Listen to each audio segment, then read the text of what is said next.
Selamat beraktivitas dan semoga semuanya dalam keadaan sehat walafiat. Semoga dapat terhibur. Terima kasih. Sebelumnya kami mengingatkan untuk mendengarkan episode sebelumnya agar dapat lebih memahami alur ceritanya. Saat ini mata Wang Lin menjadi dingin. Dia mengirimkan kekuatan jiwanya dan menyerang beberapa binatang dari kabut yang berjarak sekitar 100 kilometer.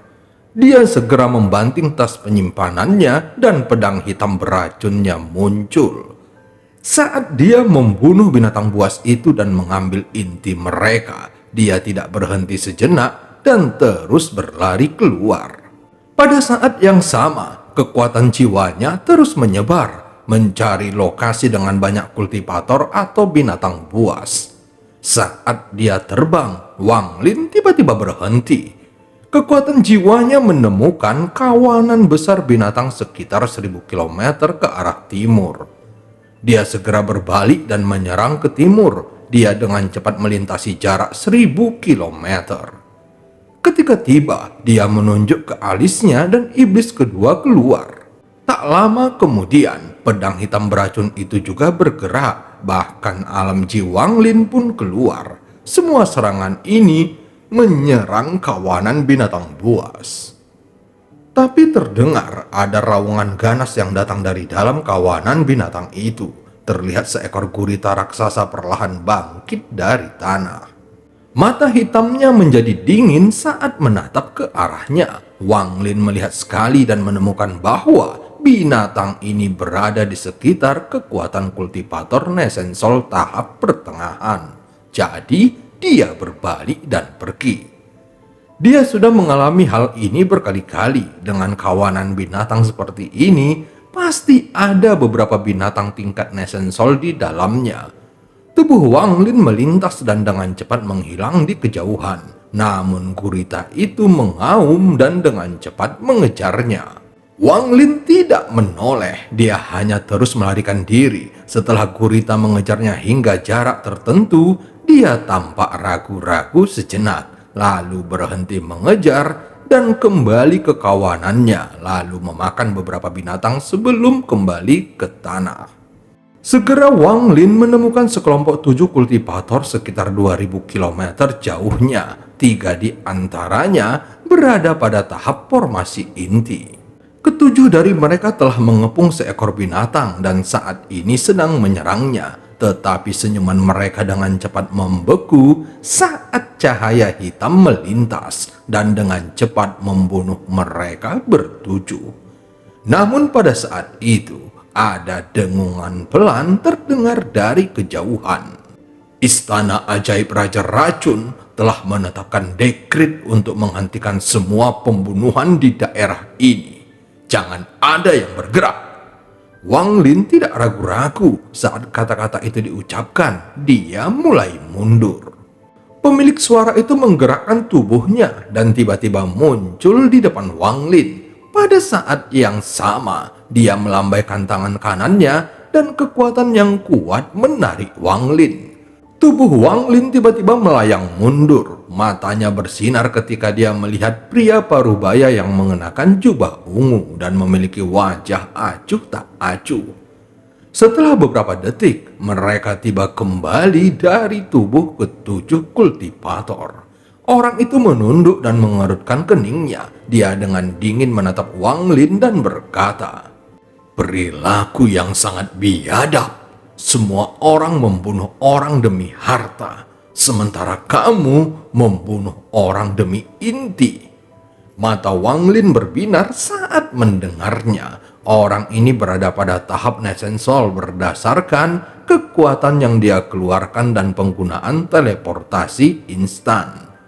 Wang Lin berspekulasi bahwa orang ini tidak mungkin berada pada tahap pertengahan Nesensol. Dia mungkin berada pada tahap awal. Tampaknya orang ini tidak datang dengan niat bersahabat. Cahaya dingin melintas di mata Wang Lin dan dia segera membanting tas penyimpanannya. Pedang hitam beracunnya keluar dan melayang di atas kepalanya, mengeluarkan cahaya dingin. Pria parubaya itu menunjukkan tatapan mengejek di matanya. Dia menggerakkan tangan kanannya dan mengeluarkan cakar hitam yang meluncur ke arah Wang Lin. Segera, Wang Lin mengibarkan bendera pembatasan dengan tangan kanannya. Bendera itu berkibar dan seketika menjadi sangat besar yang meliputi area sekitar 100 km. Pembatasan terhadapnya dicabut satu persatu. Kemudian lusinan batasan dengan cepat menutupi cakar hitam itu.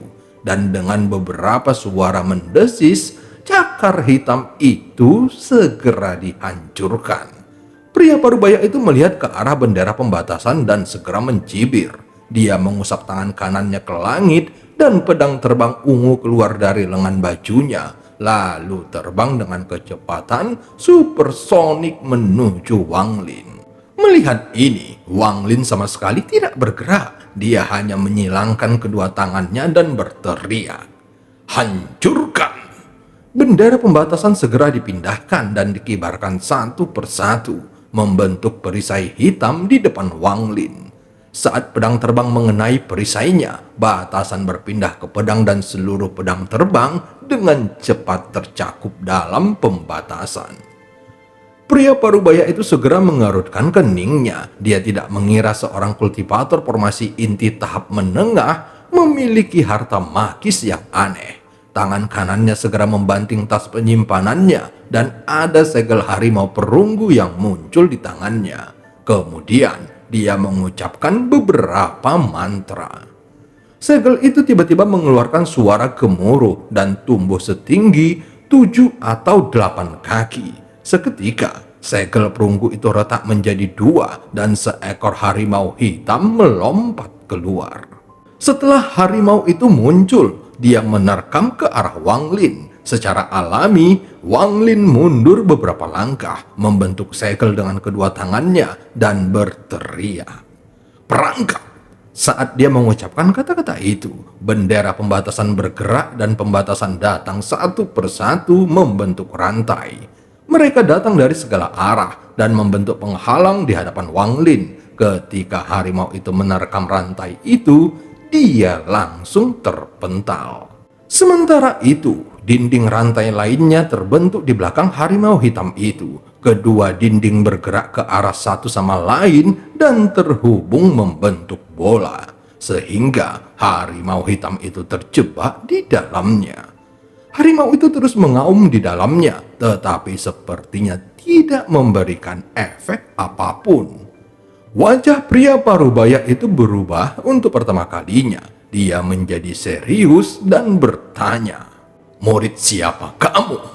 Dalam pandangannya, seseorang yang memiliki harta karun seperti itu pasti memiliki latar belakang yang dalam, atau tidak mungkin seorang kultivator formasi inti akan memiliki harta karun yang begitu kuat. Dan tanpa sadar, sedikit keserakahan memasuki hatinya. Mata Wang Lin berbinar saat melihatnya. Dia berpikir tampaknya kekuatan bendera pembatasan itu sepadan dengan pembalasan dewa. Bendera ini bahkan bukan satu-satunya bendera rutenya. Jika iya, maka itu akan menjadi lebih kuat. Dia dengan dingin menatap pria parubaya itu. Situasinya saat ini sedang tidak baik. Saat dia bertarung melawan pria parubaya tadi, energi spiritualnya menjadi tidak stabil dan intinya sedikit menyusut. Jika ini terus berlanjut, maka intinya akan segera runtuh. Wang Lin segera berkata dengan nada yang dingin, "Guruku adalah Gulan." Pria parubaya itu tercengang. Dia dengan hati-hati memandang Wang Lin dan mencibir. Dia tidak percaya Wang Lin adalah murid Kaisar Kuno. Karena Kaisar Kuno menghilang ke dalam bintang rusak yang kacau balau 200 tahun yang lalu. Dia hendak berbicara ketika matanya tiba-tiba melebar saat dia menatap Wang Lin yang memegang tas penyimpanan. Dan di tas itu disulam dengan kata "Lan" yang berwarna biru. Wang Lin melambaikan tangan kanannya dan menyimpan tasnya. Dari ekspresi pria parubaya itu, Wang Lin menyimpulkan bahwa dia seharusnya mengetahui tentang tas ini, atau setidaknya pernah mendengarnya. Wang Lin segera mundur, tangannya membentuk segel di belakang punggungnya, dan bendera pembatasan mundur bersamanya. Setelah mundur 100 kaki, dia menggerakkan tangannya lagi dan harimau yang terjebak dalam pembatasan itu dilepaskan. Pada saat berikutnya, kecepatan Wang Lin meningkat dan dia menghilang tanpa jejak. Pria parubaya itu dengan murung melihat ke arah menghilangnya Wang Lin. Dia ingin mengejarnya beberapa kali, tetapi menghentikan dirinya sendiri. Bahkan jika mengabaikan tasnya, hanya benderanya saja sudah membuatnya takut. Ditambah lagi, dia tahu bahwa Wang Lin bahkan tidak berusaha sekuat tenaga menggunakannya. Meskipun dia merasa yakin bahwa dia bisa membunuh seorang kultivator formasi inti. Namun, harta karun yang dimiliki Wang Lin terlalu aneh. Hal ini menyebabkan keinginannya untuk mengejarnya menurun drastis. Ada juga tas dengan sulaman lan yang berwarna biru di atasnya. Dia tahu bahwa label itu berarti milik kaisar kuno. Kebanyakan orang tidak akan mengetahui hal ini. Dia sendiri pernah melihatnya secara tidak sengaja ketika kaisar kuno mengunjungi tempat terpesona Raja Racun. Akibatnya, meskipun kaisar kuno telah menghilang 200 tahun yang lalu, reputasinya masih ada. Begitu pula sektenya. Jadi dia sepenuhnya membuang pikirannya untuk mengejar Wang Lin. Setelah Wang Lin terbang sangat jauh, dia segera menyingkirkan bendera pembatasan. Hanya dengan pertarungan kecil itu, dia telah menghabiskan banyak kekuatan spiritual dan intinya menyusut lagi. Berdasarkan perhitungannya, dia harus menyerap lebih banyak kekuatan spiritual, atau satu-satunya jalan yang tersisa baginya adalah kematian. Wang Lin segera mengeluarkan semua cairan spiritual yang dia simpan saat berada di kota Qilin. Sekarang hanya ada sekitar 100 tetes lagi. Setelah meminum 10 tetes, dia berhasil menghentikan penyusutan intinya lagi.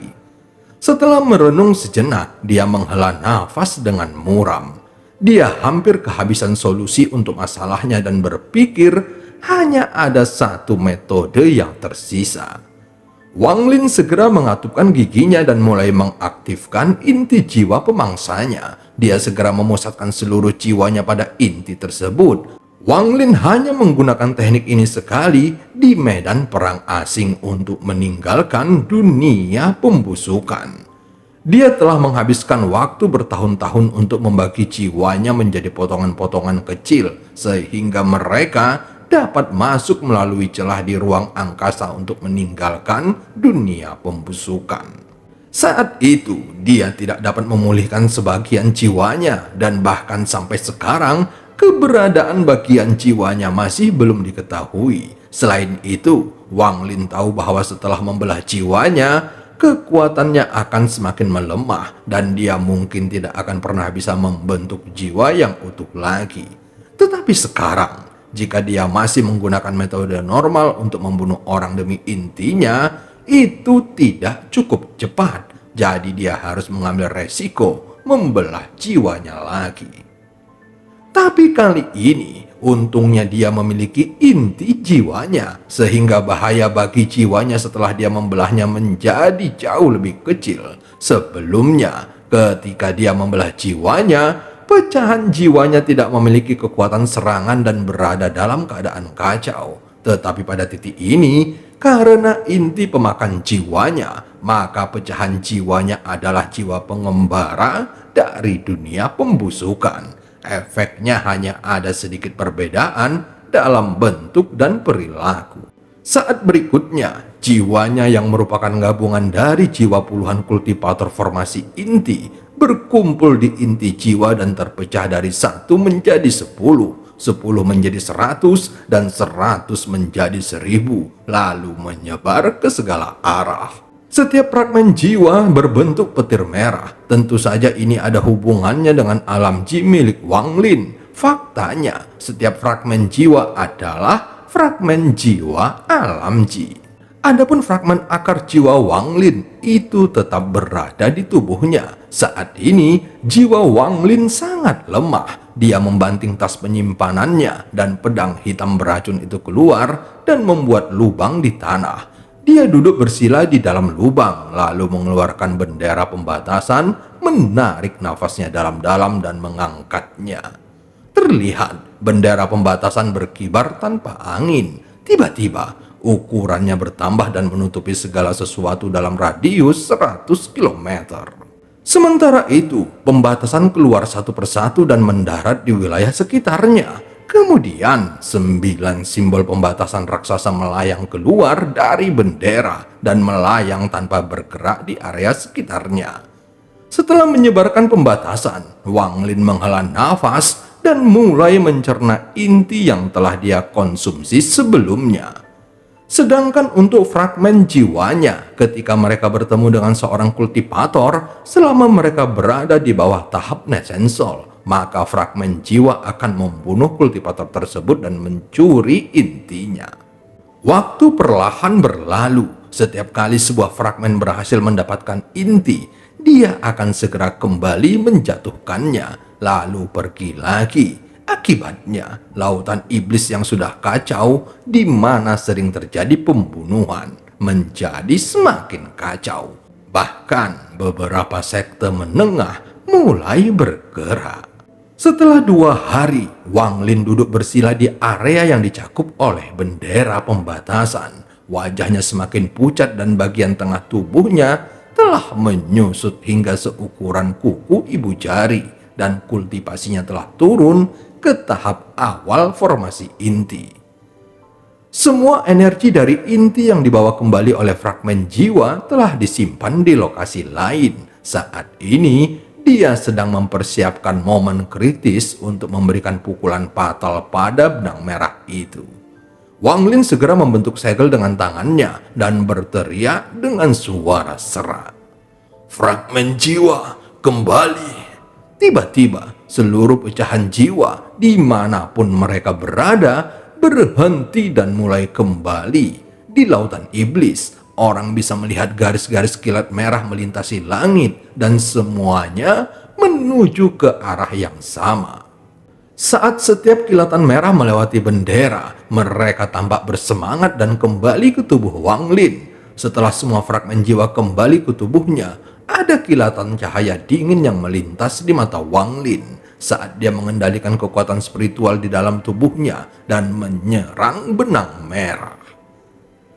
3 hari kemudian, di area yang dicakup oleh bendera pembatasan Wang Lin, bendera pembatasan tersebut tiba-tiba menyusut hingga kembali ke ukuran normalnya dan mendarat di tangannya. Lalu dia mengembalikan bendera pembatasan ke dalam tasnya.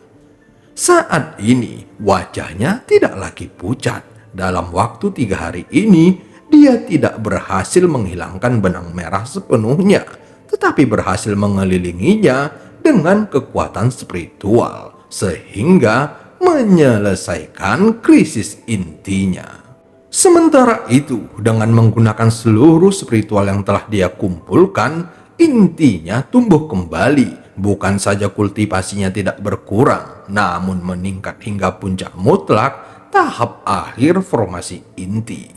Wang Lin percaya bahwa satu-satunya cara untuk menghilangkan benang merah ini adalah dengan kultivasinya mencapai tahap Nesensol, dan sebagai hasilnya dia akan dapat menggunakan teknik dari Bongkok Meng yang disebut Poison Transfer untuk mentransfer benang merah tersebut ke tubuh orang lain.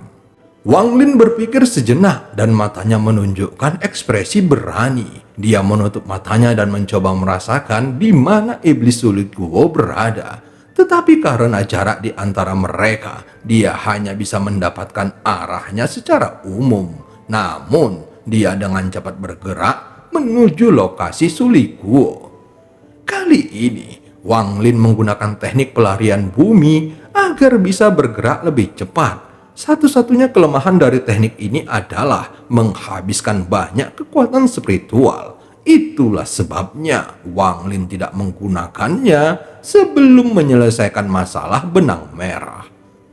Dia bergerak cepat sambil menggunakan kekuatan jiwanya untuk memeriksa lokasi Suli Guo. Setelah 7 hari, dia akhirnya sampai di tempat yang disepakatinya dengan Qiu Shiping untuk bertemu. Dan itu 3000 km jauhnya dari kota Qilin.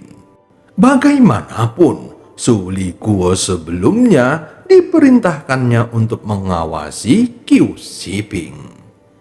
Dan cerita pun berakhir. Sampai ketemu di part selanjutnya.